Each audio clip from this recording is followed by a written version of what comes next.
I help out at a local food bank, and on Wednesday, we had the weirdest donation.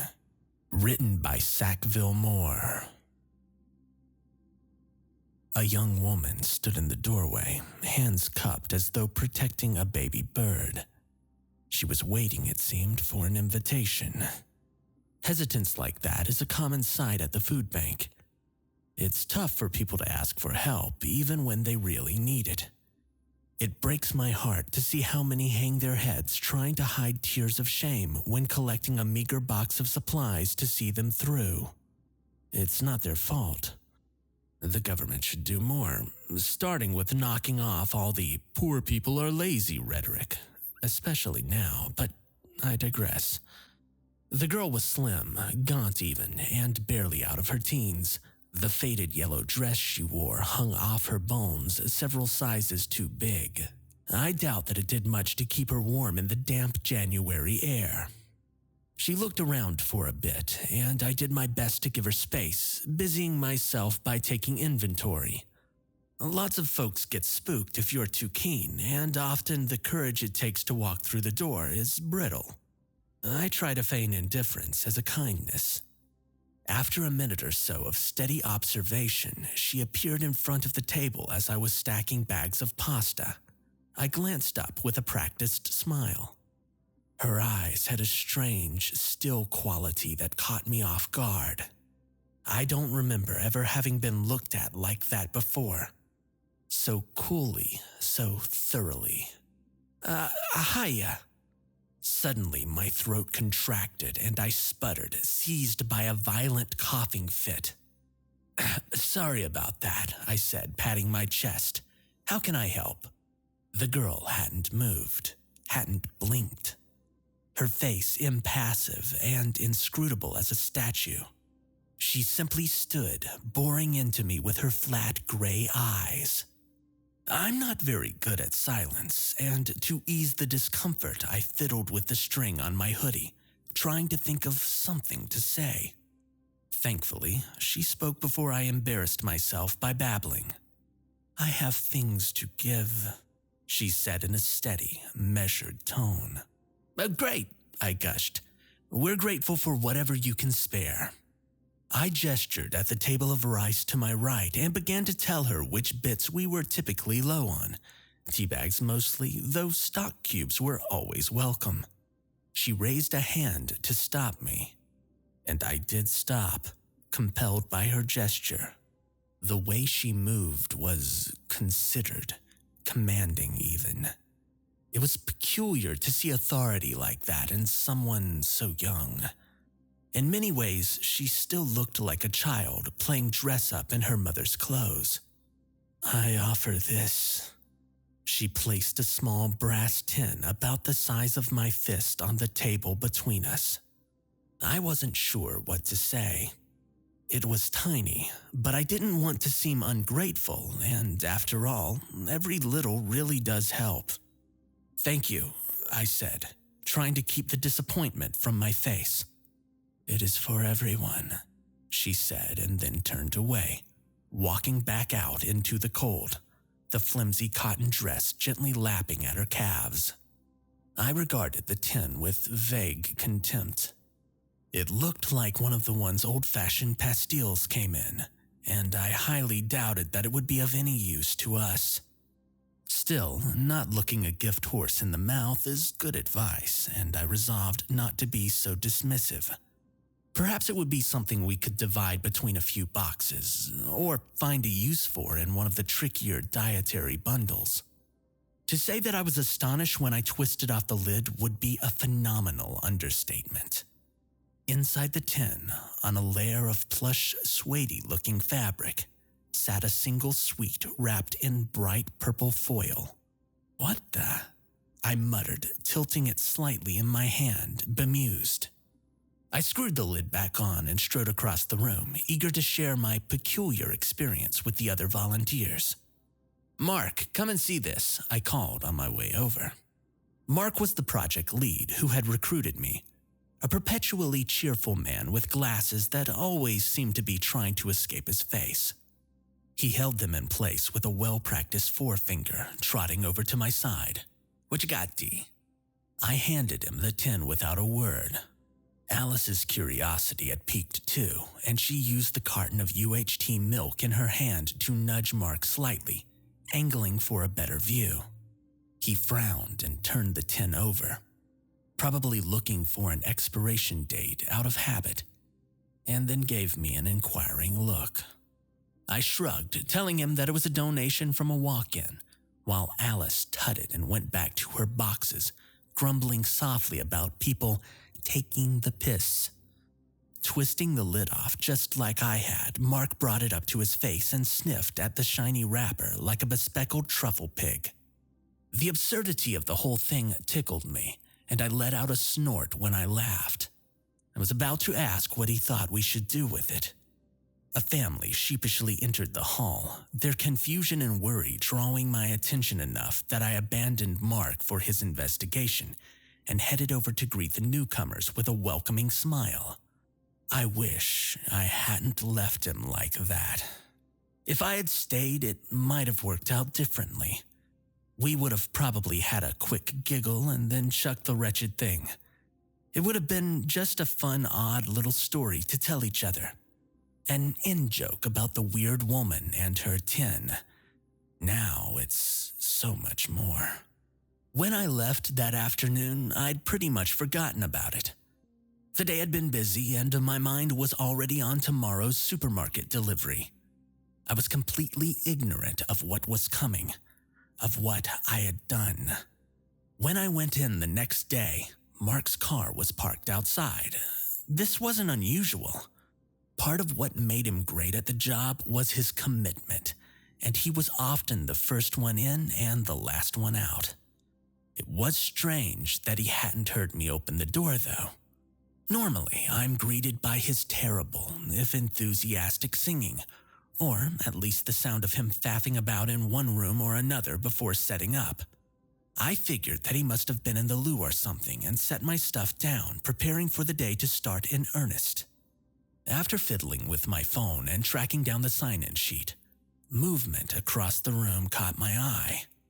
I was hoping that Mark had heard me come in and made me a cuppa, but there was no one there. He wasn't in the room, but something else was moving. A brassy glint danced on the floor and a sharp whirring noise grew louder. The tin from the day before was spinning, as though someone had twirled it like a coin between the far tables. I frowned and watched it slow, eventually falling still with a hollow clink. "Mark?" I called. No reply came, and I felt silly for allowing a little pickle of fear to creep up my spine. He was probably mucking about. I still don't know if the thought was genuine or a subconscious effort to soothe myself.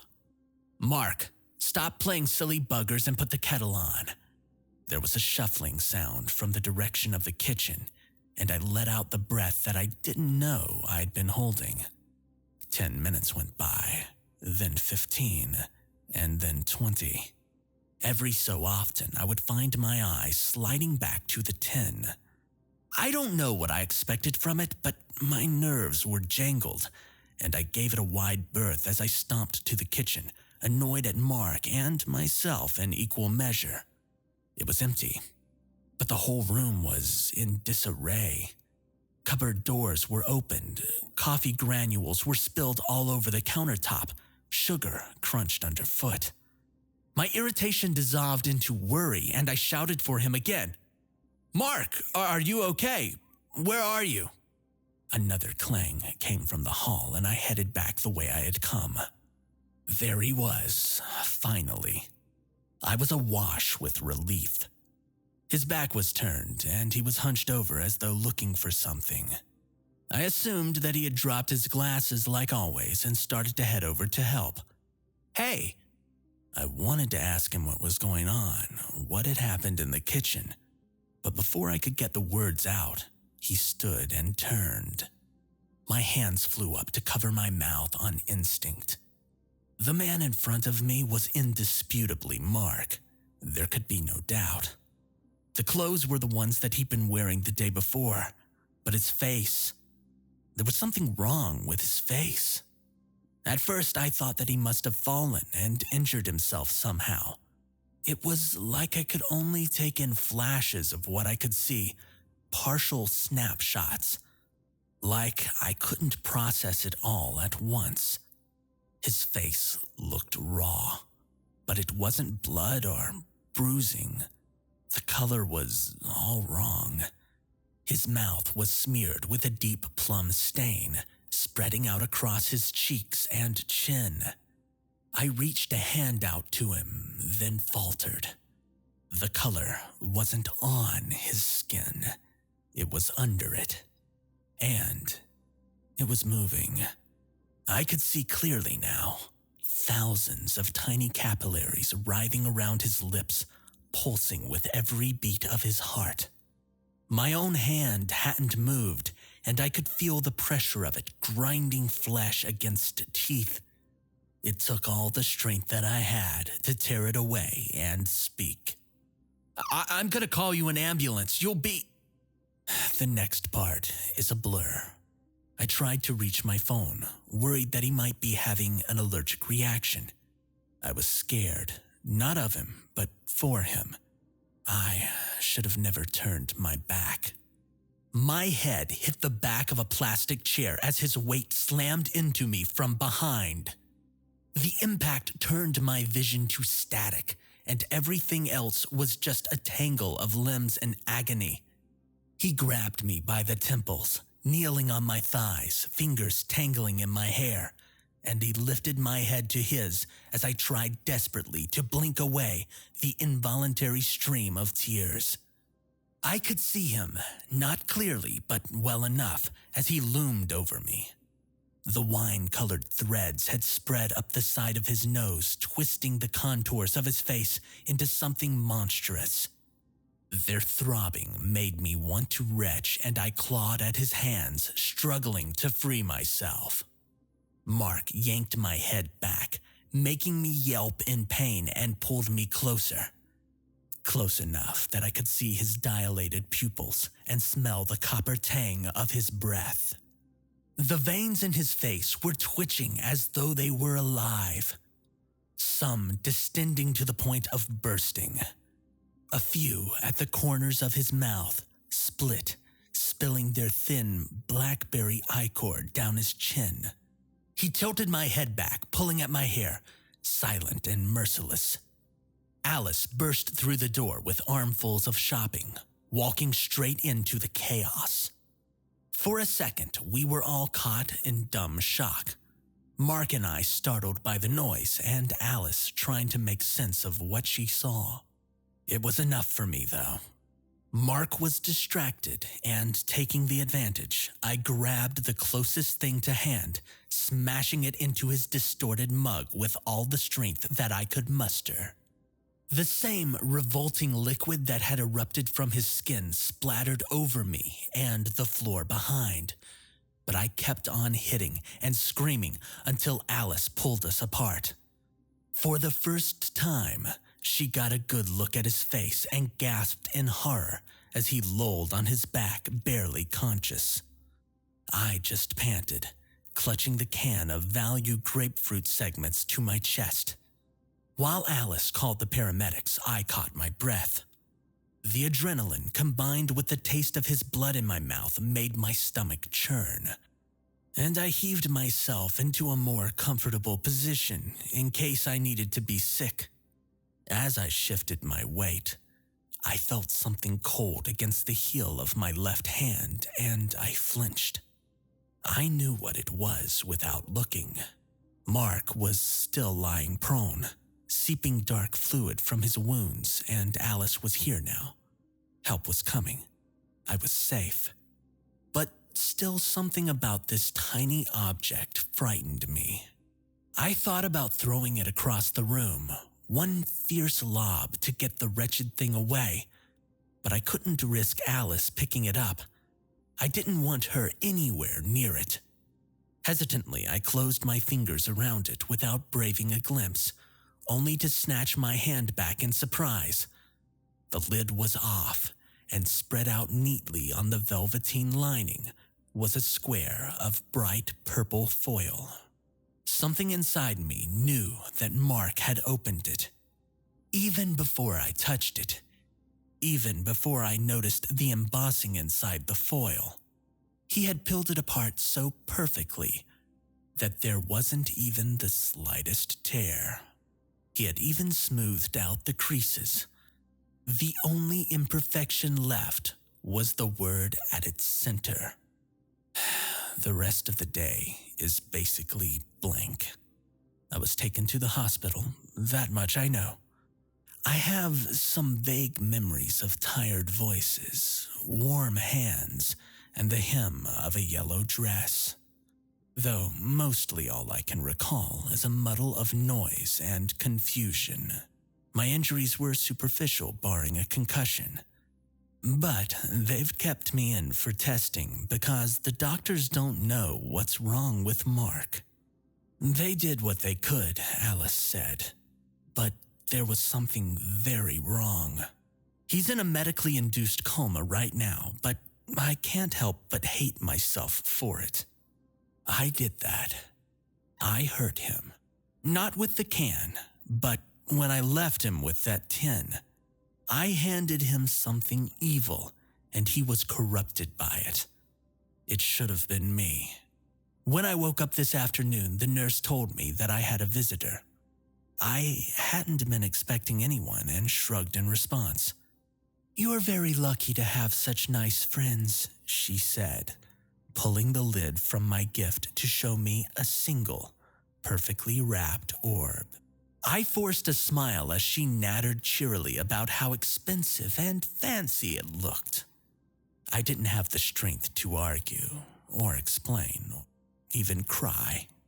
I couldn't bring myself to tell her that if she were to look very closely at that gleaming purple wrapper, she would find a word etched lightly in the center. A single word. A name. She would have only put it down to my head injury, I was certain. Hours have passed since then, and I'm mindlessly tracing the new thread veins blossoming on my cheeks with my nails, trying hard to ignore the sunlight reflecting off the brass beside me. It won't be long now. I just wanted you to know. Wanted someone to know, for Mark's sake, as well as mine, that we tried to be good people. He would want me to reach as many as I can, so that you can keep yourselves safe. That's why I wrote this, so you can learn from our mistakes before it's too late. Learn from my mistake, please. Refuse whatever the girl in the yellow dress offers you. The skinny girl I thought was strange but harmless. The one I worried for. The bundle of thin bones in thinner clothes. The one who gave a little but cost us so much. Don't take anything from her. I'm begging you. Her name is on the foil. Her name is flooding my veins. Her name is killing me slowly.